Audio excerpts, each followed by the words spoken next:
নমস্কার বন্ধুরা, শ্রাবণ মাস চলছে, অতি পবিত্র এবং পুণ্যাহ একটি মাস। এই মাসে ভগবান শিবের আরাধনা করবার জন্য আমরা কি কি করতে পারি, আজকে বরং সেটি নিয়ে একটু সংক্ষেপে আলোচনা করা যায়। শিবকে বলা হয় মহাকাল, অর্থাৎ কালকেও যিনি হরণ করেন তিনিই হচ্ছে মহাকাল।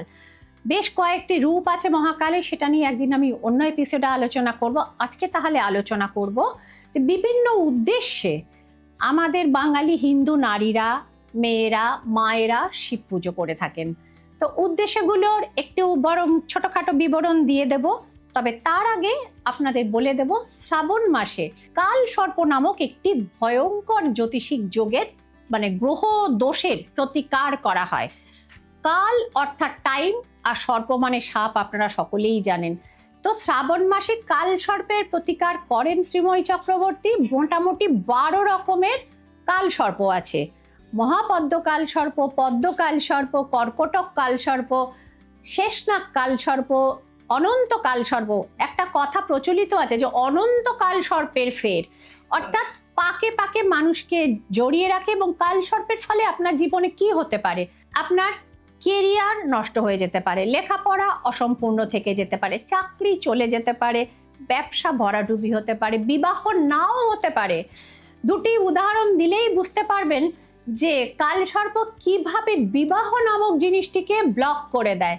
দুটি উদাহরণ যথেষ্ট। একজন ছিলেন আমাদের দেশের প্রাক্তন প্রধানমন্ত্রী শ্রদ্ধেয় অটল বিহারীজি বাজপেয়ী।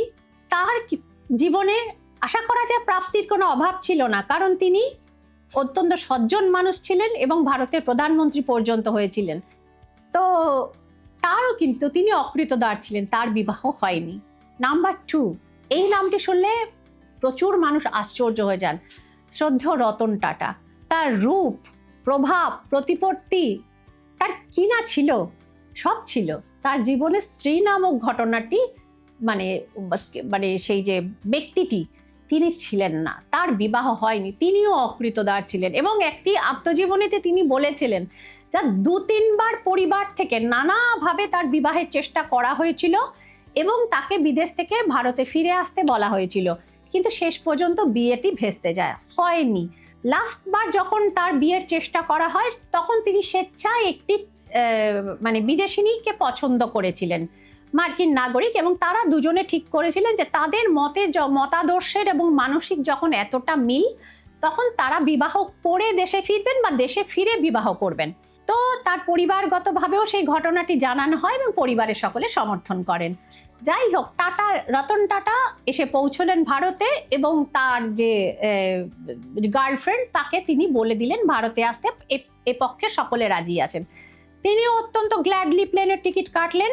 কিন্তু 1965 সালে কি হলো বন্ধুরা, সকলেই জানেন ইতিহাসের পাতায়, চীন ভারত যুদ্ধ।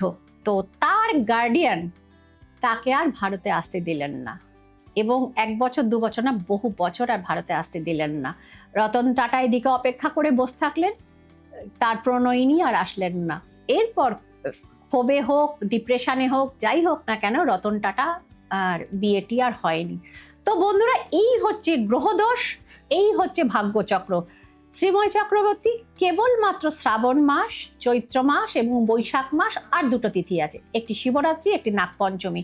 এই 2টো তিথিতে এবং এই 3টি মাসেই কেবলমাত্র কালসর্পের কাজ করে থাকে। এবং যাদের হরস্কোপে কালসর্প নামক গ্রহ দোষটি আছে, সেক্ষেত্রে কি হয় সংক্ষেপে বলে দিচ্ছি।